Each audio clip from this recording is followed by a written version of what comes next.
100%. Yahoo Sports senior NBA insider Chris Haynes is now joining us. Chris, what are you hearing about LeBron's health for right now and the playoffs? Well, a source close to LeBron James has informed me that LeBron had 2 good days of working out at a high level. Chris, be quiet. Great.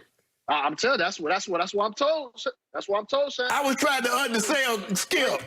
Thank you, Chris. Continue.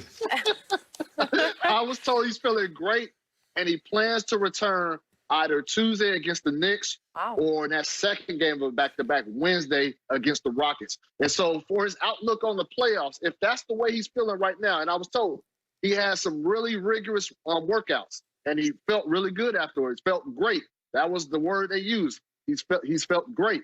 If that's the way he's feeling right now, then his prognosis for the playoffs, it definitely has to be. It's better than what he said. What I believe it was last week when he came out and said that he's not going to be 100%, and that might not be the case. But I think right now the prognosis is looking much better than it did a week ago.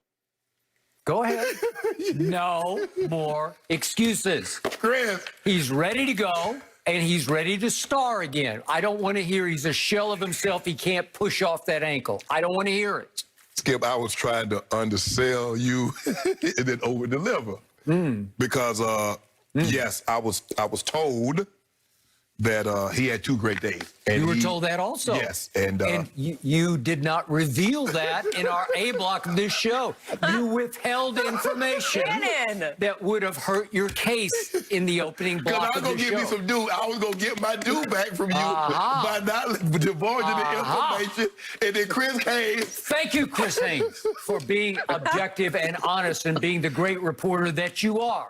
But I think Chris, I think the thing is that for what I heard is that the extra week really helped. He came back, he saw that he wasn't where he needed to be, and so the extra week. So now he played Tuesday. Now he's going to be out. He wasn't going to play again until Thursday, Friday.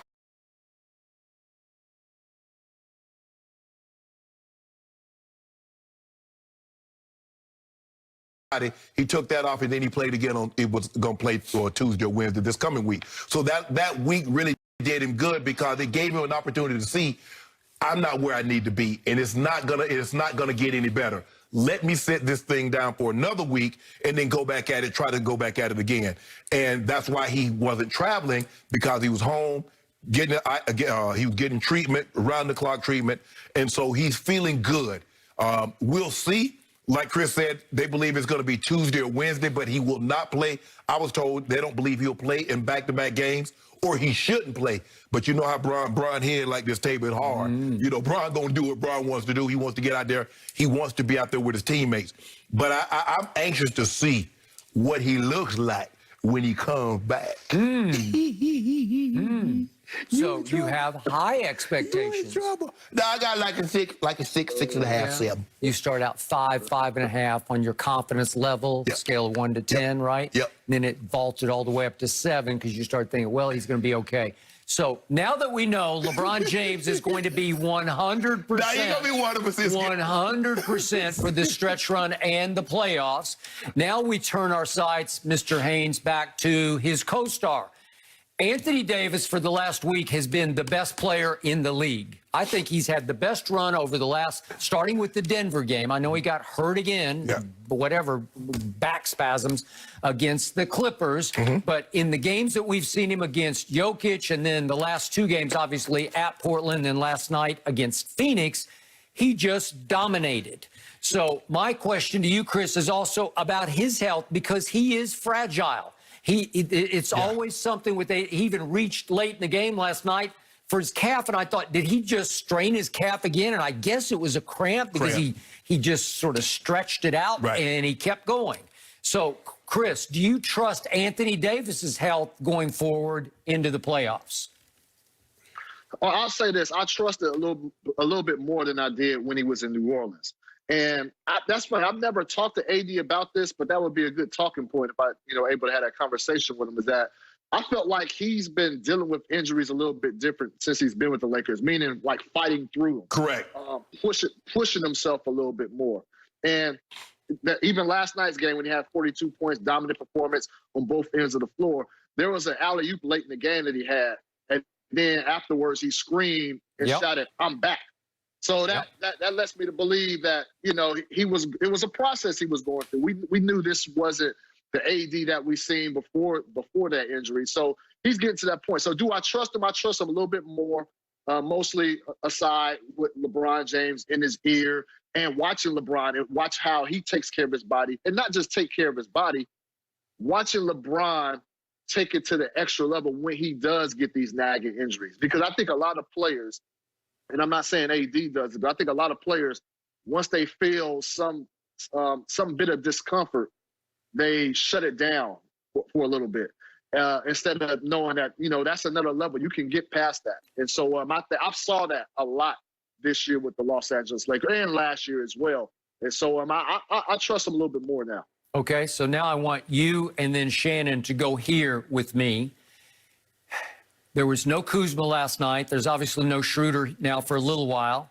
Are you cheering no Kuzma? Is that what you just did? No. I was thinking about something. Okay.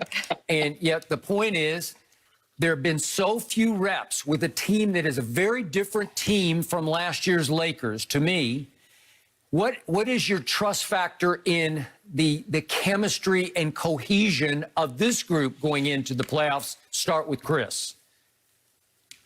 You got to be concerned. You have to be.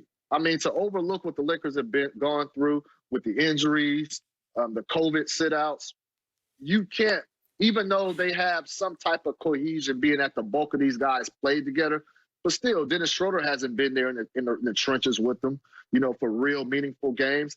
And so, you know, same with Andre Drummond. And so you're going into a play-in tournament, because that's where they're likely headed. You go into a play-in tournament facing what I think is going, you know, that's if you had to pick a matchup to be the play-in tournament for the first regular season and regular style play-in tournament, Golden State Lakers, come on, that's as good as it's going to get. Mm-hmm. I'm not feeling comfortable. I will feel like if I'm a Laker fan, you know, I feel good that, you know, you feel like you got the two of the best players in the game on your team. Aside from that, cohesion, chemistry, and all that stuff in a one-game scenario, I don't feel good at all, especially with these guys coming back so late. They're not going to have a lot of time to gel. And that's where the Warriors have the advantage, because the lion's share of their guys, Draymond knows Steph like the back of his hand. That Joe get the rebound, and he knows Steph is running somewhere. He's going to pass it behind his back and going to get Steph a wide open three. But like you said, these two guys on the court, I'm getting the ball. Somebody else is going to have to beat me. Steph Curry is not going to beat me. I'm blitzing him.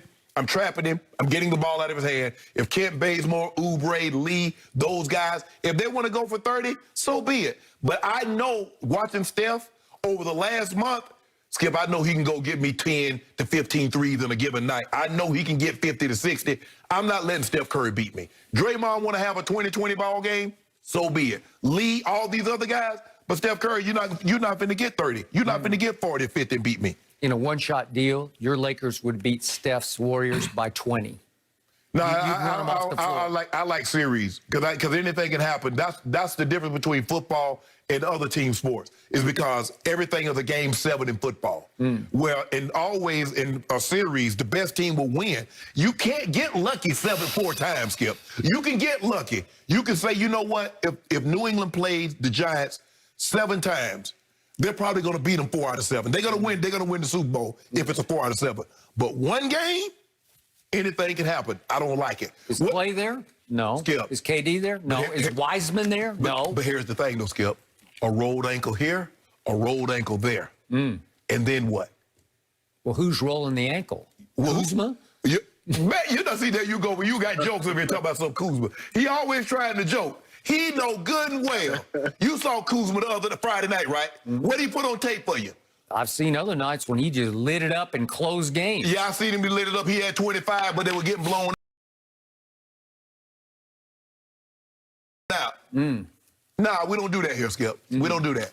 But hey, you see what we need? We got guys that got a Gasol playing well, can bother Yoke, Drum. I got to keep him out of foul trouble, because you're gonna have to have a big body. You got Nurkic, you got Rudy Gobert, you got Yoke.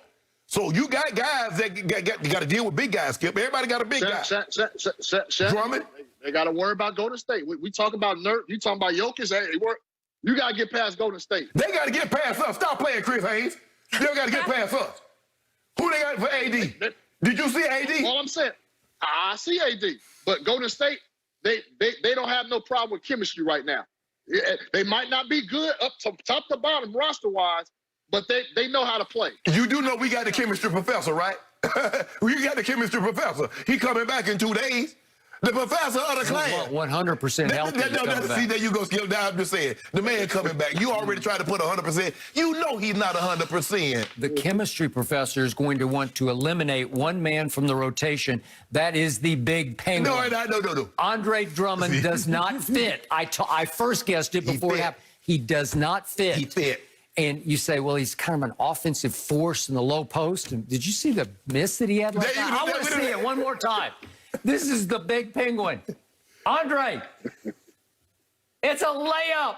It's a layup. It's like a 1-foot shot for a 6'10" guy, and he missed it. How do you miss this? That's the guy. He was trying to play. You know what LeBron would do? He'd look at Vogues and say, no, he wouldn't. Get him out. We got 7 offensive rebounds, Chris Haynes. That's 7 more opportunity to get points on the board. That's what he gave us. He gave us 10 rebounds in less than 20 minutes.